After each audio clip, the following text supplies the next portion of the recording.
America's on the brink of economic collapse. People are out of work, and we're spending money faster than we can take it in. Liberal policies are going to bankrupt this country. The problem is, Democrats will tax your businesses to death, killing jobs and costing people wages, forcing people to dip into their retirement and savings to be able to make ends meet. It's the exact opposite of what we need right now. The way forward is to stay focused on small business, keep taxes low across the board, get rid of job-killing regulations and red tape, promote investment. That's how we empower people to dream big. It doesn't matter if you're a Democrat. It doesn't matter if you're an independent.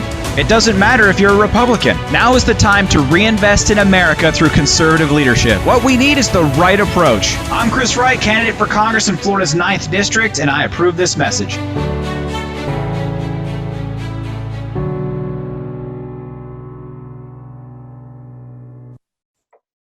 Welcome everyone to our second ever podcast with candidate Chris Wright. We're excited to be doing this. Say hello to everyone out there. Good. I like to see hands up that we know we're being heard as we go through this. We do appreciate George making it there, being in the first slot. Hey Dan, good to see you as well.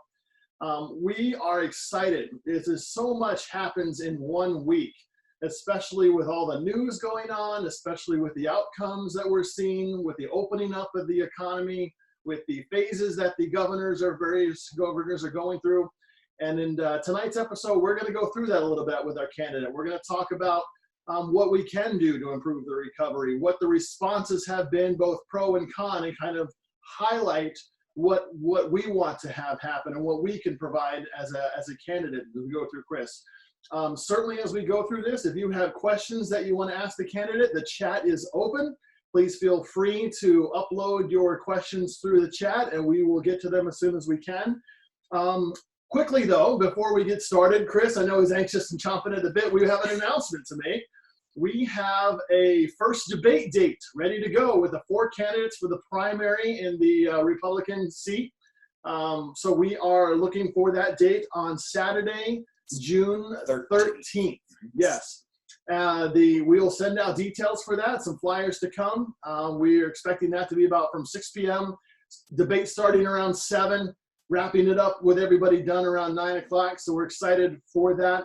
We've got 2 of the other candidates already in line for it. We're reaching out to the 4th one to make sure they're all on the stage so we can definitely see the distinctions between our candidate and the other candidates running for the primary nomination. The real exciting part about that is who we got to moderate it, though. We managed to reach out to Michael Yaffe, who is the producer for the Bud Hettinger Show. It's a pretty popular talk show in it's Morning Orlando. It's WFLA. It's news radio.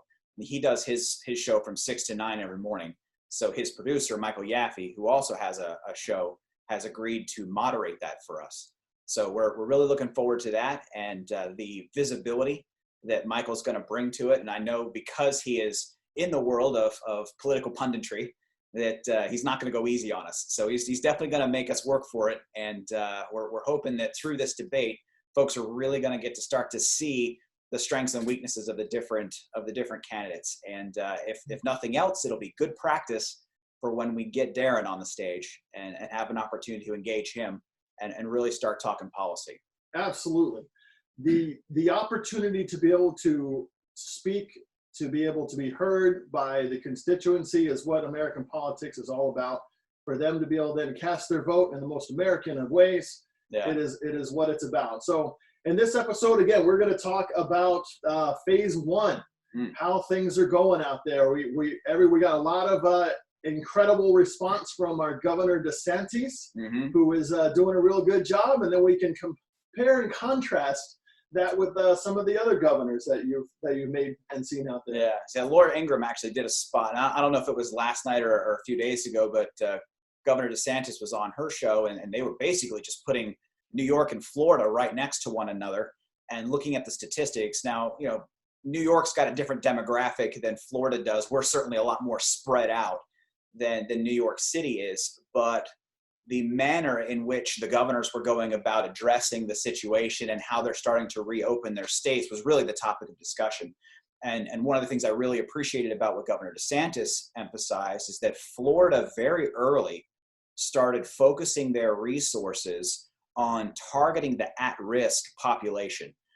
So we all understood that there was a section, everybody really had to be part of this stay-at-home order and sequester themselves while the bulk of this was straightening itself out. But very quickly, he started turning his attention to setting up the precursors to be able to get people back to work. And so I really appreciated that about his position and the efforts that he's been making on the state level.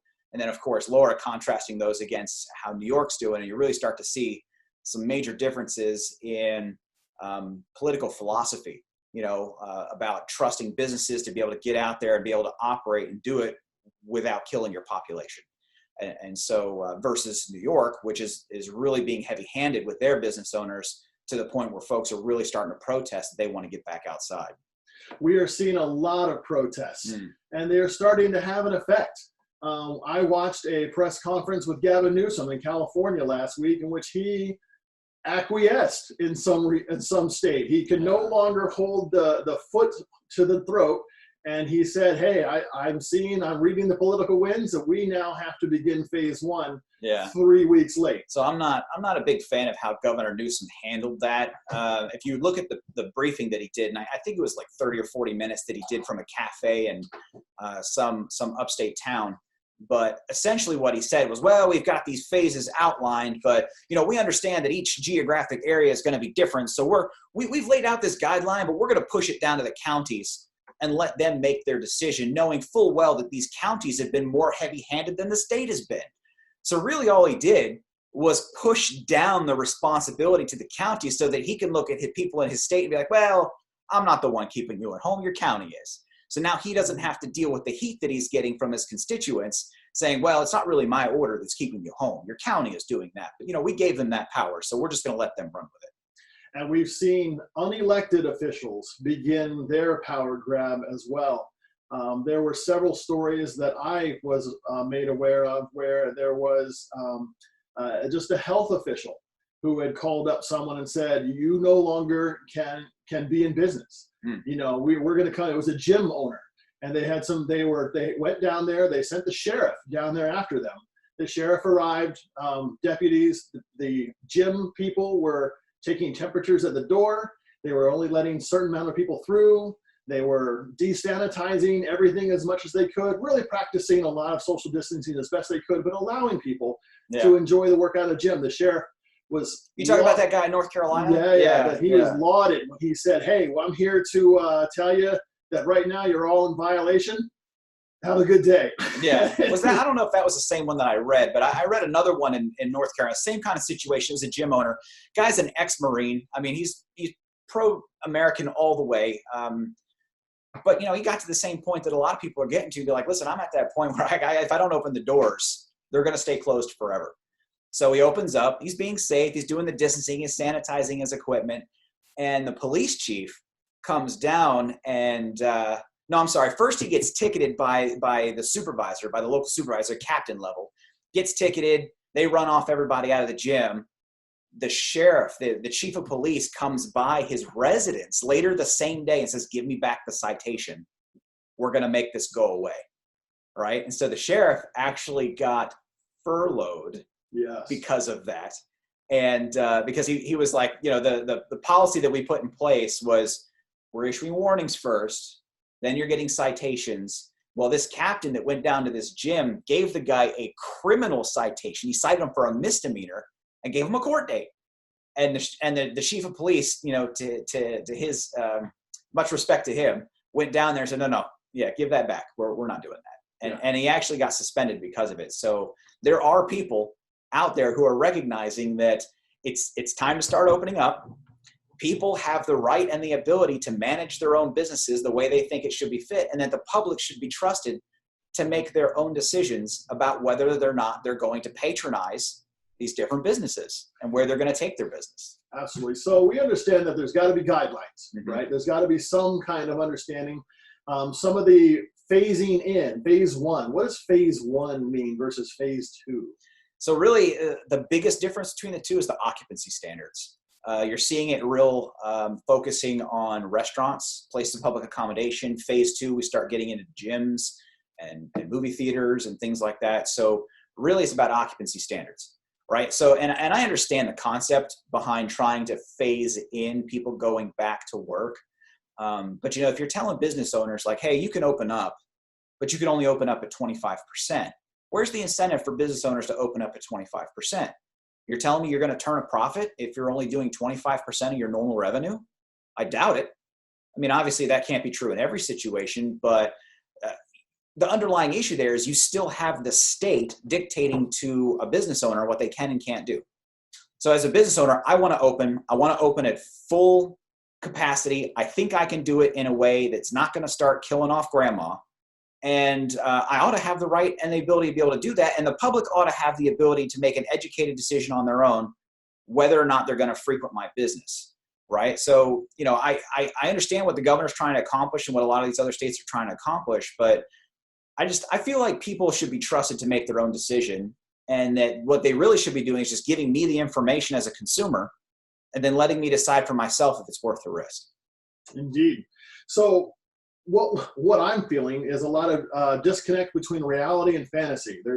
We're seeing numbers, and they say, well, be guided by the science, be guided by the scientists telling you. Mm-hmm. And we're like, okay, well, we're seeing cases go down. We're not seeing the rampant, escalation in Georgia that we were all, foretold was coming. And so it was a great case study for how the rest of the states can open up. And I think they've seen it. Yeah. Well, I mean, Florida there was a time when Florida beaches were closed, but they opened up very early. I mean, we saw the articles coming out of Jacksonville, and that was 3 weeks ago. And we haven't seen a resurgence coming. So I think that is evidence of the ability and the inventiveness of the folks in our state to be able to operate without contaminating one another. So in Orlando, there are many businesses that we are currently still shut down on. Mm-hmm. Disney being a major employer. I know that everybody has been itching to find out when Disney's going to reopen and what it will look like when it does reopen. And I know that we don't necessarily have the control over that aspect right now. What do you see as a way forward for Disney? The biggest thing Disney's going to have a problem with is restoring public confidence in travel.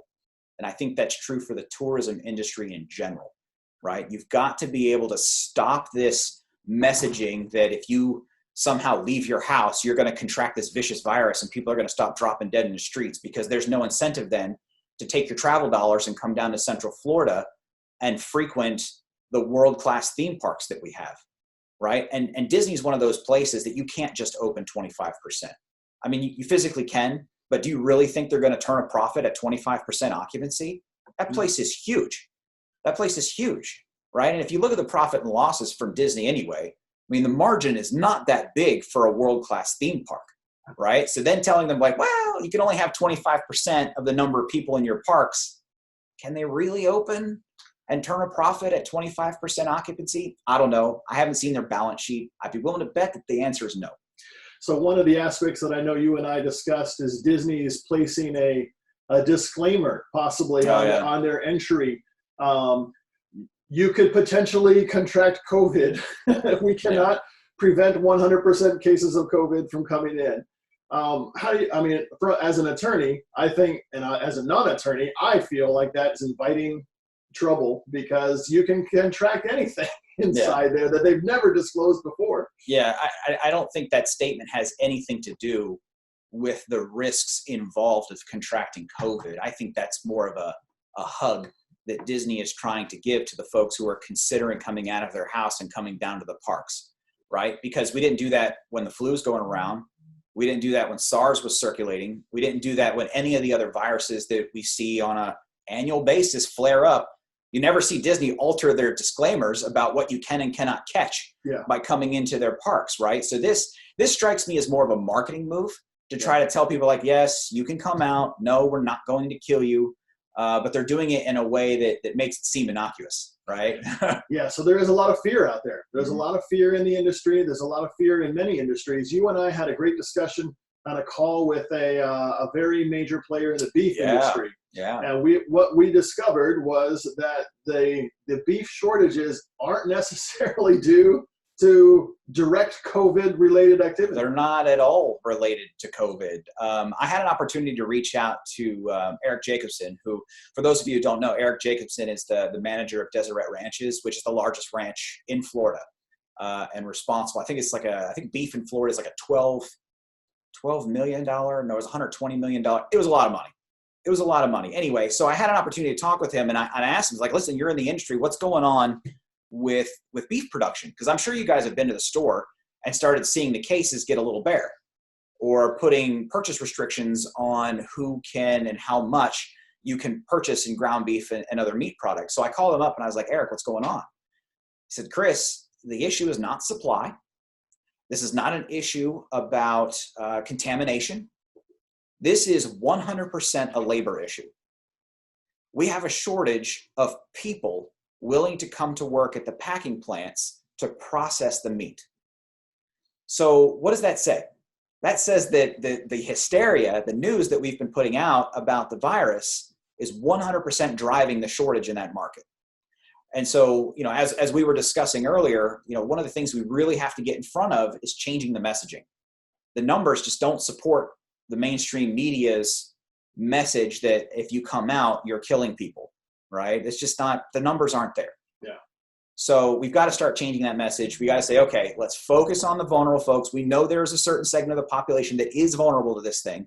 Let's shift our focus to them, give them our resources. Everybody else, we're going to take reasonable precautions to sanitize and keep people safe, but you need to go back to work because it's affecting everybody. So what's happening as a part of that labor shortage is now what you're seeing is cattle are backed up, right? So the supply is the same. The number of heads of cattle being birthed and delivered is exactly the same, but they're not being processed. So now they're sitting in somebody's holding pen. So now they have to take care of that extra head. They're still birthing new cattle. Because you have the bottleneck, the price of beef is plummeting. The price of beef that's being given to producers is plummeting. What we're paying as consumers is skyrocketing. But what the producers are getting paid is plummeting, and they have the increased overhead of having to maintain the herd longer, right? So those guys are taking a shellac and coming and going. So getting people back to work, normalizing markets like the beef market are absolutely essential to being able to help the economy rebound. And I think Trump's on top of that when he talks about having a rebound third quarter and a strong fourth quarter. And one of the big differences between what's going on now and what we saw in the last recession is that demand hasn't really changed from the shutdown, right? It's an artificial change in demand. People aren't going out and buying goods because somebody is stopping them from buying the goods. They're stopping them from frequenting the establishments and purchasing the services, right? But as soon as those restrictions are lifted, demand's going to go right back to normal, or at least close to normal, right? So what you're going to see is this huge decline in the stock market and profit margins. And then you're going to see a sharp increase because now all of a sudden people are out again and they're starting to frequent these stores, and the demand's going to go right back to normal. And then as soon as we equal out supply, you're going to see prices normalize, which should also help increase with sales. Well, I got to tell you, the stock market is something of an enigma right now. I've read a lot of information about it. It does seem to not be concerned about the 17% unemployment. It doesn't seem to be concerned about bottom lines or PE ratios or anything at this point in time. There's an old adage out there that says, don't fight the Fed. Yeah. And when the Fed's printing the money and everyone showed the QE1 and the QE2 and the QE3 and the market takes off because of it, and we've seen a V-shaped recovery in the market that is undetermined whether that's going to continue or if it's going to actually reshape to reality. Well, I think it's because folks who are monitoring the market are seeing that trend about demand, right? Demand has been artificially cut off. Demand didn't drop off the map because people decided they wanted to stop using services and goods. Demand dropped off the map because government said you had to stay home and that you could not use them, right? And so the approach that the federal government is using by opening up the liquidity for businesses to be able to bridge the gap is going to basically allow them to turn the tap back on. And when demand spikes back up, the supply will still be there to be able to meet that demand, which will help normalize prices and get us back on the road to recovery. So we probably will have a recovery third quarter, a transition third quarter, as the administration likes to call it. And then I think by the end of the year, or at the very least early next year, you're going to start to see those markets really normalize and things get back to the way they were before government turned everything off. But there's a double-edged sword there with that liquidity. I don't know if you guys noticed, but there was a letter that came out of the mayor's office, which was talking, and I saw one for Osceola County too. But Mayor Buddy Dyer put out a letter which was talking about how they're going to be dividing up the CARES Act money that they received from the federal government to help stimulate small business. And I know there are a lot of folks out there that are business owners that are hurting because their revenue source has basically been turned off, and they're thinking, hey, maybe I'll go out and get one of these, bridge the gap type loans with the idea that eventually it'll be forgiven, because that's how they're promoting people using this money. If you use this money for its intended purpose, which is retaining employees, you're going to be eligible for loan forgiveness, and then you'll be able to just go on your merry way and continue with business. I actually have a little bit of personal experience with something like this, and I'm gonna tell you a quick story. Back in 2008, 2009, during the last stimulus that got passed, I actually had a client. She had a medical research firm, and she was working on a topical patch to help people get off opioids, right? So she was researching a new method for a slow-release drug which ease people off of opioids and is supposed to help break the chain of addiction. Well, part of that stimulus package was handing out medical grants, and she took $250,000 from the federal government to help push this research grant along. Well, like any type of government program, when she took that money, she agreed to certain conditions on how that money was going to be spent. And what ended up happening is she used that money in a way that she thought was appropriate, but 2 years later, here comes the IRS and full-blown audits her and how that money was spent. And the IRS disagreed with some of the expenditures that she made with that $250,000. And so they actually moved to recapture a fair portion of the grant that was given to her and tacked on penalties and fees on top of that. She ended up losing one of her investment properties and having to pay back, I think, something like $80,000. I mean, it was a huge number. And that's not to mention the fees that she ended up having to pay for representation and for an accountant to represent her during the audit. And this took years. And by the way, they didn't just audit her for the year that she took the money. They audited her for the last 7 years. And in all fairness to the IRS, this lady was not very good about keeping her receipts. And there were some things that were genuinely questionable, but that's not really the point of the story. The point of the story is once you take government money, they own you, right? They own you. And it gives them all the justification they need to come back and open up every bit of your financial world and go through it with a fine-tooth comb. So to the business owners who will watch this or are watching this, I'm not telling you not to take the money. If you need the money, you do what you have to do to bridge the gap and stay open. What I am telling you is you would better make darn sure you are using that money exactly how the statute tells you to use the money, or you could really be opening yourself up to some headaches later. And like anything, you take government money, you agree to strings. For instance, the Buddy Dyer letter, if you go through this, it starts talking about the eligibility criteria for the different businesses and how you're going to be eligible for the money. And the very last bullet point on this letter is you commit to following the recommended COVID-19 safety guidelines as delineated by the county. Right. And we all know that those have been explicitly coherent and consistent, haven't they?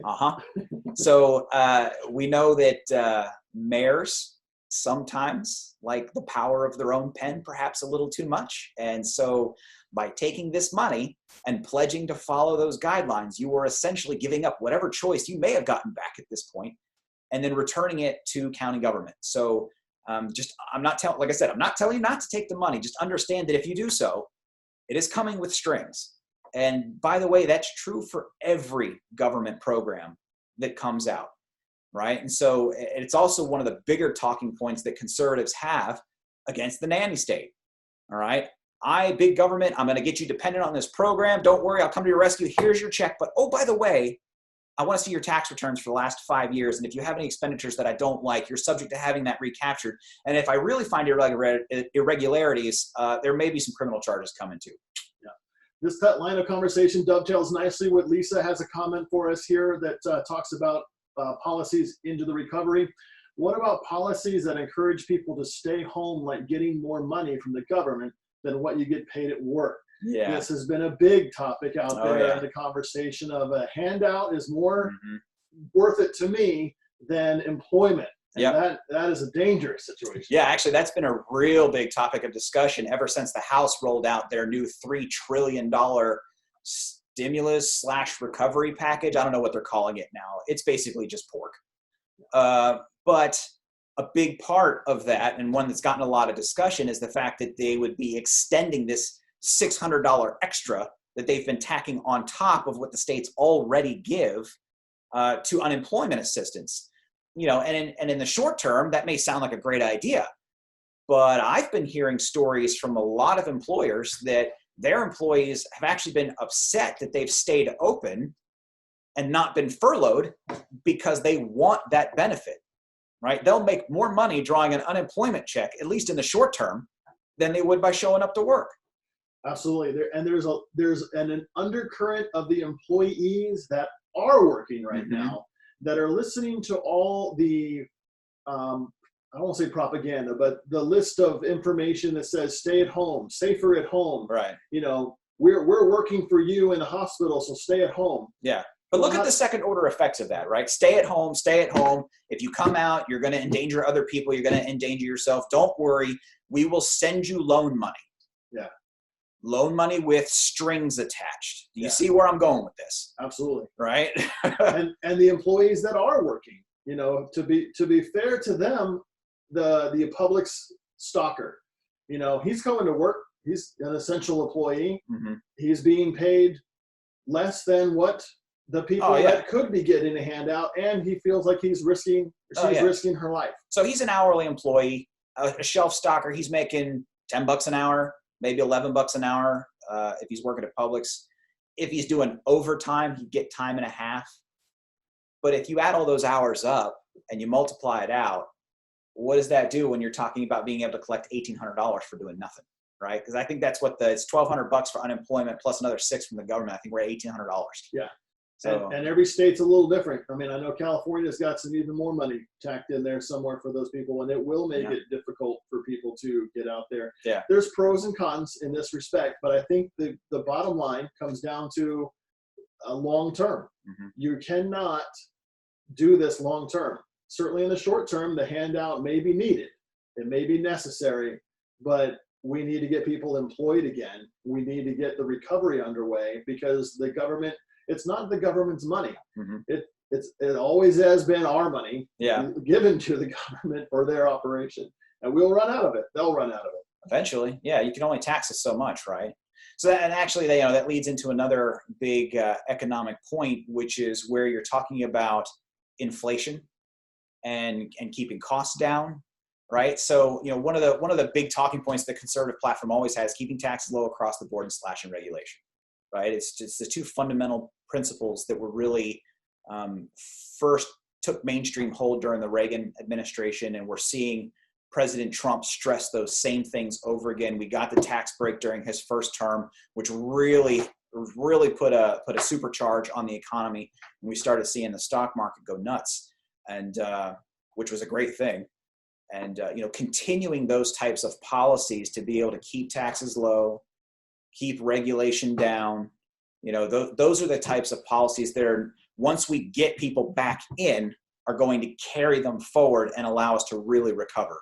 Yeah, we do need to. I mean, inflation's a big deal. So we met with a pastor yesterday. And we were like, "What's your pain point? What's going on in your neighborhood?" And the topic, his seniors were having trouble with housing. Yeah. So we had a really good discussion with Pastor Fonseca, and he's in Kissimmee.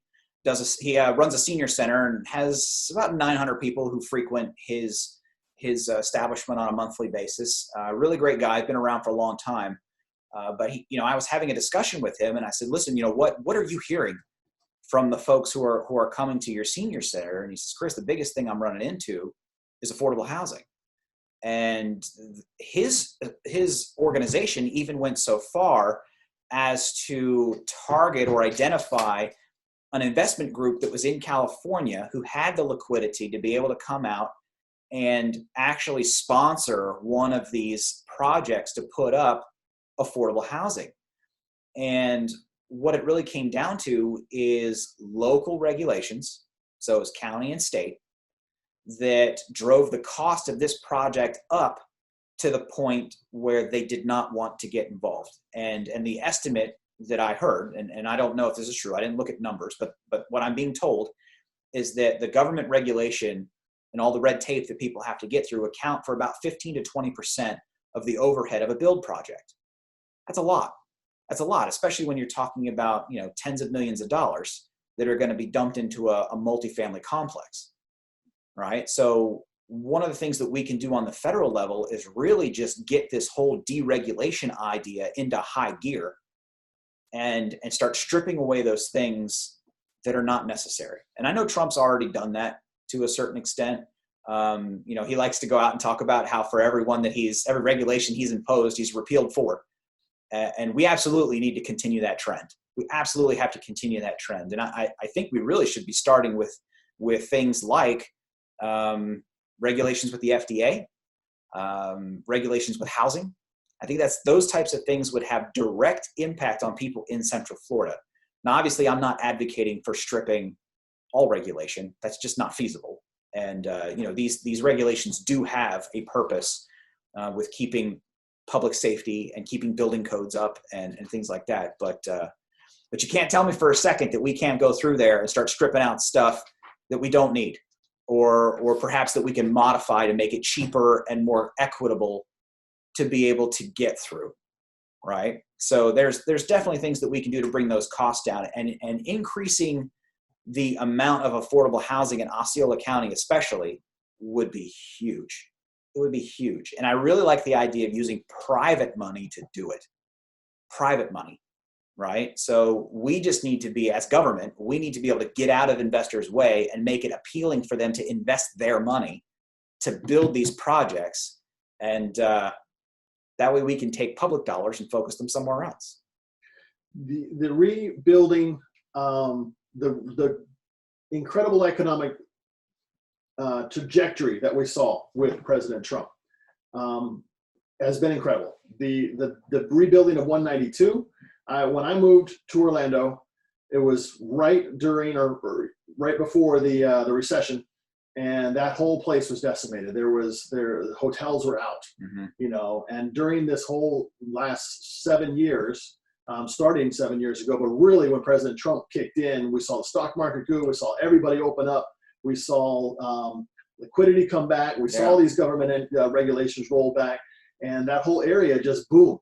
Mm-hmm. And now it has gotten restaurants. It's got the hotels are coming back. The entertainment is all down there. Well, 192 is prime real estate. Yeah, it's prime real estate. All you really need to be able to do is find somebody who's got the liquidity to fix it up with a decent business plan, and you can make a real go if you can manage to get real estate on 192. I mean, I don't think there's another thoroughfare through Central Florida, maybe iDrive, that has the kind of foot traffic and actual traffic that 192's got. Yeah. So what's the saying? Location, location, location. Indeed. Right. So keeping liquidity in business owners' hands allows them to do things like meet payroll, but it also allows them to do things like refurbish these old places that people have otherwise neglected and abandoned and turn them into profit-generating businesses. Fantastic. I have another comment here from a listener. I am worried about the investments disappearing in my retirement and living off now as a retired person. Mm-hmm. So these are the concerns of our seniors that are out there watching as this artificial lockdown created all this havoc in the industry. Are there ways forward for investments and to allow the companies to be able to generate profits again? Yeah, so I'm not a stock advisor, but I can tell you that when the market is as volatile as it is, the general advice that you would get is to not yank your money out of the market on a knee-jerk reaction. Yeah. Right. And the comments and the articles that I've been reading have all been very optimistic about the tail end of this year. So for those folks who have money invested in the stock market, I would say try to hold in there and see what happens. One of the ideas that I'd floated around was putting and this was mostly for government employees because they do 401k matching. but creating a private insurance, which is like a short-term stopgap loss insurance policy for market crashes. So if you're within a certain amount of years from retirement, or if you're in retirement and the market crashes, instead of losing the entirety of your retirement fund, there would be this insurance policy that would kick in and cover some of your losses, right? And you could even hedge that against the recovery of your investments too, to keep premiums down so there's not so much risk for the insurer. And obviously that would be something that needs to be investigated and worked out, and would definitely be something that's better handled by a private industry. But that's an idea. It's an idea, and it's one that I think people would buy into, especially if the premiums aren't that much. If I could pay you, I don't know, $20-$30 a month, and I have this insurance policy in my back market that says if the stock market takes a dive tomorrow, you'll cover 80% of my loss, right? And of course, being within a certain age of retirement. Because if you're a year away from retirement and the market crashes and your savings just evaporates, you can't retire. You can't retire. You're going to end up working until you're 80. And depending on how the recovery goes, you may never see that money come back. I have read certain the 401k rules that came through with the CARES Act. I've read pros and cons saying, well, great, it opens up liquidity. It allows people to take out money from their 401k without the 10% penalty. It still pay the tax penalty.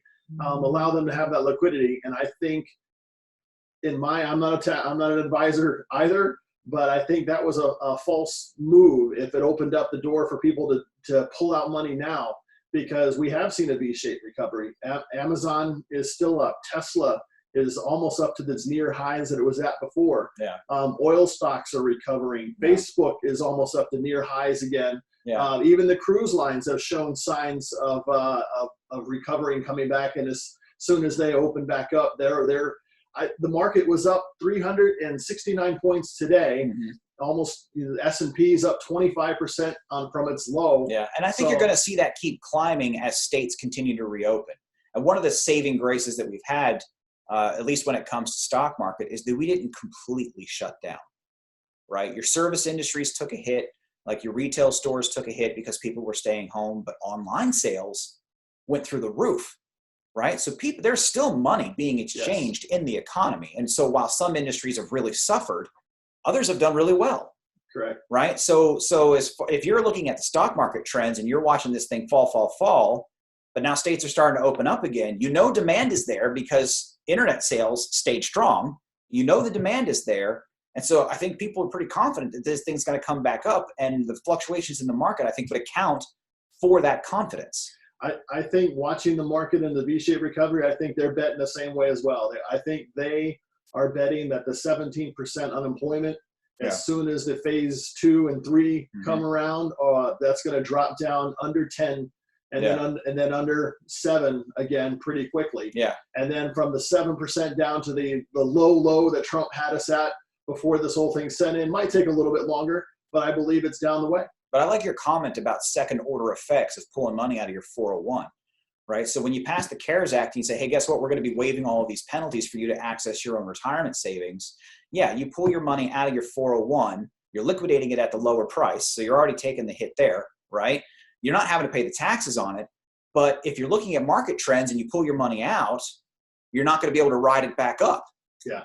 Right? And it's kind of a misnomer, because if you're telling people like, hey, we're going to make all this liquidity available to you through your own savings, really you're removing the disincentive from people to get out of the market. Yeah. And so all these people are in panic mode. They're pulling all their money out of their savings. And then here comes the stock market rebounding, and they're going to miss out on that, riding the up wave. Yeah. Conversely, a part of the CARES Act is the waiving of the, you have to take your money. Oh, yeah. The amounts that the auto withdrawal, I forget the exact term for that. I wish I would have had that on my just allowing the money to stay in savings. That's right.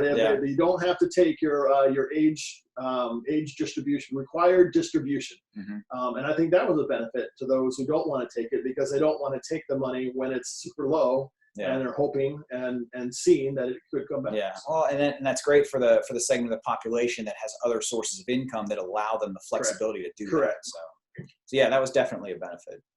So I'm just always flabbergasted at the reality versus the fantasy that is put forth in the news medias as regards to the numbers, regards to why we shouldn't recover. We have to wait for the recovery. We have to wait. But based on this conversation tonight, I think that we are on the right track. Yeah, I think by far, like again, we've got, I would like to see us open quicker, right? But I understand the approach the government's taking, and I'm glad that the governor is really moving and pushing to get people back to work. I think he's being cautious, but I think we're moving in the right direction. And the sooner that we can get people back into their jobs, back into their office, back into their stores, the better off we're going to be, the stronger third quarter we're going to have. And then the amazing fourth quarter we're going to see as far as growth is concerned. And I also think that's going to speak well for the elections coming up. People are paying real close attention, and I think the left is really hoping that Trump was going to fall on his face through this whole endeavor. You've heard whispers from some that perhaps there are a few on the left who are not quite as eager about people getting back to work because they don't think the economy took enough of a hit to damage his reelection chances. But I think quite the opposite. I think he's really stepped up to the podium. He's been a great leader. He appointed Mike Pence to take the horns for this task force that he put together. And I think by far and large, he has done an amazing job helping us stay on track and keeping our eyes focused on the ball. And then I know he was taking a little bit of flack for putting out the, Easter as his date to reopen, but I love the optimism. And it gave me hope to know that my president was saying, I understand exactly where you're coming from. I'm a business owner. And I also understand that, we need to be methodical about this, but I get that people need to get back to work. So I know he stays up all day thinking about this and probably doesn't sleep at night because he's worried about it. And I love the president for it. Fantastic. Well, we certainly appreciate all of you attending with us tonight. We have gone over many things, and we will have many more things to go over in next week's session because so much happens from week to week. We are very grateful for your support. We are very grateful for the opportunity to be able to speak with you, and we look forward to continuing to see you on these podcasts. Make sure you are out there spreading the word. We will send out another link for next week's. We want to continue to be in front of those that can listen and to be able to hear and to make informed decisions when it comes to primary campaign time. So we recorded this Zoomcast. We're going to put it up on the website just like we did the last one. Give us a day or two to get it up. But share it with your friends. Share the link. Drive them to the website. I've been getting a lot of great feedback. I think the last Zoomcast that we did had over 300 views. Not bad for a first Zoomcast, but let's keep that ball rolling. I mean, we've got 750,000 people in the district, so we have a little bit of work to do, but we're well on our way, and the message is getting out. And we've picked some good moderators for the debates that we have coming up, and I think it'll bring a lot of visibility to what's going on the conservative side and give us an opportunity to really get in front, especially our independent bloc for District 9, and show them that conservative policies, especially economic policies, is how we keep them in their job and how we keep their salaries going up and how we keep improving their savings. And that speaks to every American, whether you're a liberal or an independent or conservative. Thank you very much. We will end with that. We appreciate your time, and we'll see you again next week. All right, everybody. Be safe. Everyone. We'll see you later.